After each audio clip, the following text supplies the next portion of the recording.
अब 11वां द्वार पार करके 11वें द्वार पार करते ही ये लोक आ जाता है अक्षर पुरुष का। गीता अध्याय नंबर 15 के श्लोक नंबर 16 और 17 में 3 पुरुष हैं। एक सरपुरुष, ये ब्रह्म है, 21 ब्रह्मांड का मालिक, जिसको ज्योत स्वरूपी निरंजन काल भी कहते हैं। और अक्षर पुरुष ये 7 संग ब्रह्मांड का स्वामी है। और इनके अंतर्गत जितने इनके अंतर्गत प्राणी हैं वो भी नाशवान और ये स्वयं भी नाशवान। 15वें अध्याय के गीता जी में 17वें श्लोक में कहा कि उत्तम पुरुष है तू अन्य परमात्मा है तू उदाहरते।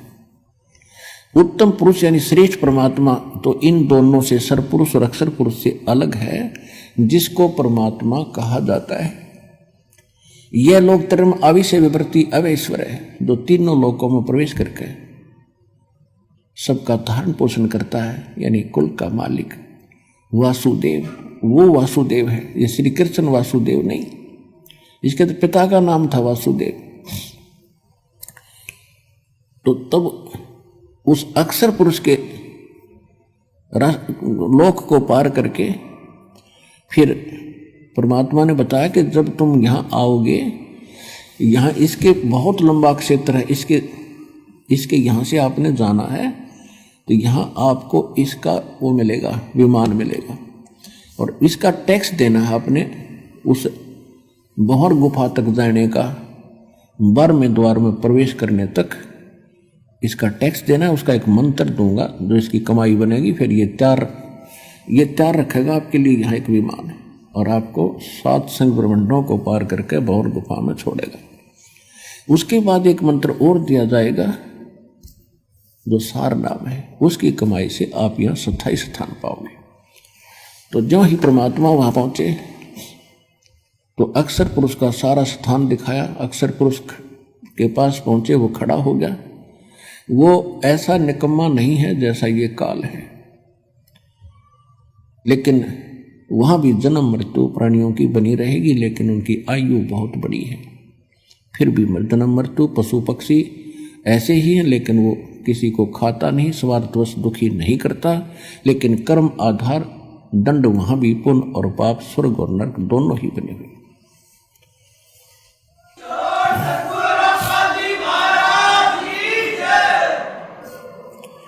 उसके बाद फिर परमात्मा 12वें द्वार में पहुंचे। अक्षर पुरुष से भी परमात्मा ने, अक्षर पुरुष ने विनय किया, और जो उनसे भूल बनी थी, जो वो उसको याद है, अक्षमा याचना की दाता हमने बहुत गलती की थी, हम आपके लोक को छोड़कर आए थे,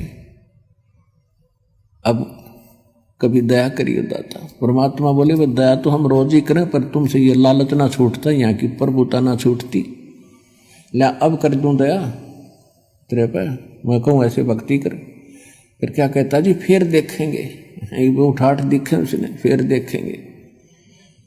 सब किसी ने देख लिया, जिसने समय पर रोटी मिल रही है, छोटी सी कोई जॉब ठीक हो या व्यवसाय ठीक हो, बाल परिवार ठीक हो, उसको कोई कह दे आजा भक्ति कर ले, नहीं कहा फिर देखेंगे।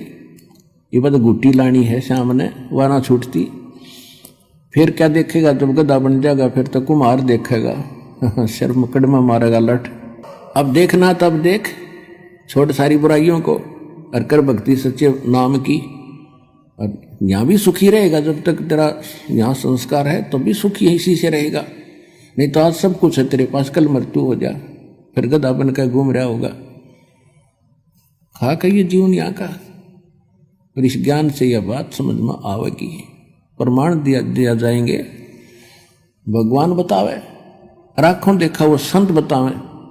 अब जैसे आम कहावत होया करती, कोई बात बतावे इधर उधर की, तो उसने यूं कहा करते कि तू कौन सा भगवान तो मिलकर आ रहा है। यानी भगवान से कोई मिलकर आवे तो उसकी बात तो सच्ची मानी उन्होंने भी, कि आप कौन से भगवान तो मिलकर आ रहे हो, इसी दृढ़ कॉन्फिडेंस से कह रहा तू यह बात। तो परमात्मा खुद आए और जो भगवान से मिलकर आए उन्होंने बताई यही बातें। तो शंका नहीं रहनी चाहिए समझदार व्यक्ति को, जो वो ज्ञान बताया जा रहा है और दास उन महापुरुषों का बताया हुआ बता रहा है, तो आपको तुरंत समझ में आना चाहिए। और यहाँ से सिर पर पैर रख लो, सतलोक जाने के लिए डट कर भक्ति करनी चाहिए।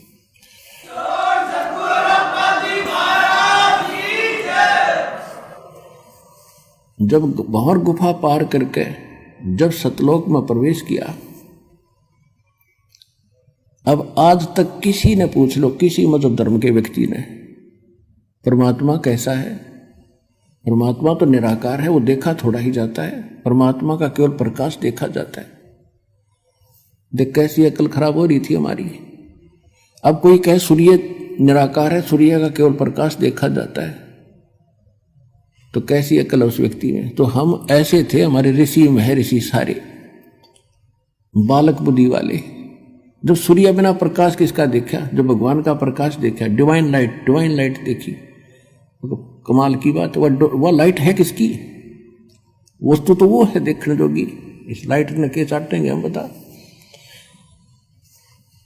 तो वहां जाकर गरीबदास जी ने देखा, होए होए ऐसा लोक,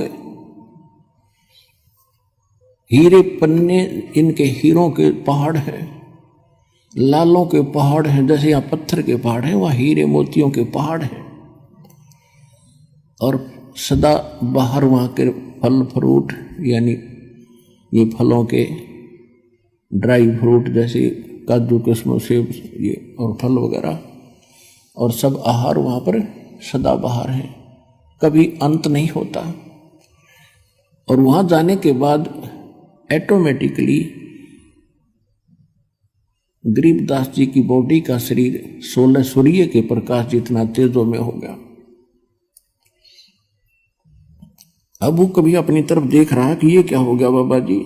परमात्मा बोले, भाई यहाँ आने के बाद हम नए कपड़े पर आया करें, अपने भगता था ये नया कपड़ा है तेरा, वो नकली तेरा नीचे पड़ा है, वो तो 5 तत्व का वैसे गल जाना, रोग से सड़ जाना, दुर्घटना में मर जाता, वो तो कच्चा है बेटा। असली कपड़े यहाँ हम पहनाएंगे आकर आपको, ये ऐसा शरीर होगा। अब आगे देखा, जब वहां पहुंच गए 1 सेकंड के अंदर, जहां पर परमात्मा एक गुम्बद के अंदर, बहुत बड़ा गुम्बद जैसे मंदिर नुमा, मंदिर की चोटी थोड़ी ऊंची बनाई जाती है, नहीं ऐसे गोल होता है और बड़े सुंदर, और बीच में परमात्मा एक तख्त पर यानी सिंहासन पर विराजमान है। सिर पे मुकुट है, ऊपर छत्र है,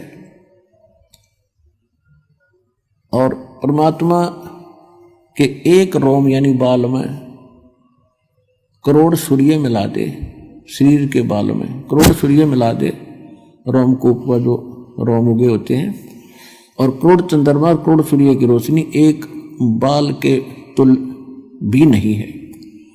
इतना नूर उस मालिक के पूरी बॉडी का। वहां पर एक चंवर रखा था, नीचे से परमात्मा जो जिंदा महात्मा के रूप में गए थे, वो चंवर उठाया और उस तख्त पर यानी सिंहासन पर बैठे भगवान के ऊपर सत्कार के साथ चंवर करने लगे। अब गरीबदास जी कभी उस सिंहासन पर बैठे भगवान को देख रहे हैं, कभी जिंदा महात्मा के रूप में खड़े उस पर संत को देख रहे हैं जो नीचे से गया था।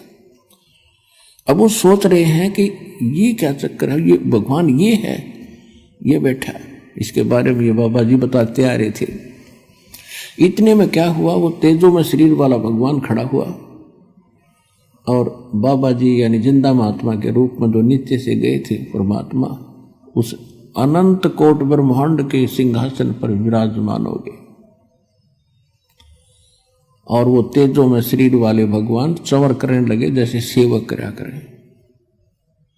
अब गरीबदास जी सोच रहे हैं ये क्या चक्कर है, बाबा जी भगवान है, बाबा ये भगवान ये है। इतना सोच ही रहे थे कि तेजो में जो शरीर बाहर खड़ा था वो उस जिंदा वाले शरीर में समा गया। अकेले बाबा जी रहे, यानी जिंदा वाला महात्मा वाला रूप, और उनका तेज इतना हो गया, करोड़ सूर्य करोड़ चंद्रमा मिला दे एक रोम का।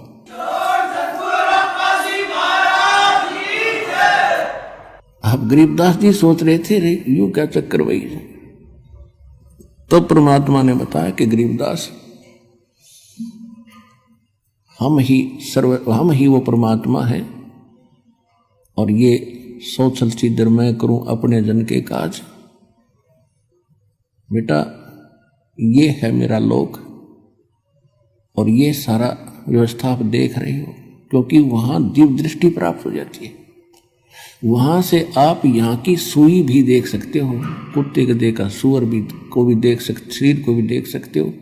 इन शेड और इन लेंटरों के 10 मंजिल के लेंटरों के अंदर से भी आप प्रत्येक प्राणी को, चींटी को और मनुष्य को भी देख सकते हो। परमात्मा ने कहा एक बार झांक कर देख ले नीचे जिस लोक से आप आए हो। अब नीचे दृष्टि की हो वो तो ऐसा है जैसे रूढ़ी हुआ करे कुरड़ी, ये लोग उस लोक की तुलना में। अब एकदम शरीर कांप गया गरीबदास जी का उस लोक की तुलना में इस लोक को देखकर। यहां तो ऐसे लग रहे जैसे कीड़े मकोड़े रहा करते हैं। एक चींटी को देख लो, सारा दिन एक टूक के लिए ऐसे ऐसे सारा दिन रात मंडी रहे, सब्र नहीं। ऐसे मनुष्य को देख ले, सुबह से लेकर शाम तक रात में भी वही सोचता रहे, तब सुबह उठते फिर भाग ले। और होना जाना वही है जो इस लिख रखा है मस्तिष्क में। और मस्तिष्क से अधिक भी प्राप्त करना चाहोगे तो भक्ति से होया करे। और भक्ति व शास्त्र अनुकूल हो, परम पिता की हो, पूर्ण ब्रह्म की हो, संसार रूपी वृक्ष के मूल की पूजा हो, तो फिर आपको एक्स्ट्रा फल भी मिले। तो वो इस काल ने नामो निशान मिटा रखा, उसी को बताने के लिए भगवान आते हैं यहाँ पर।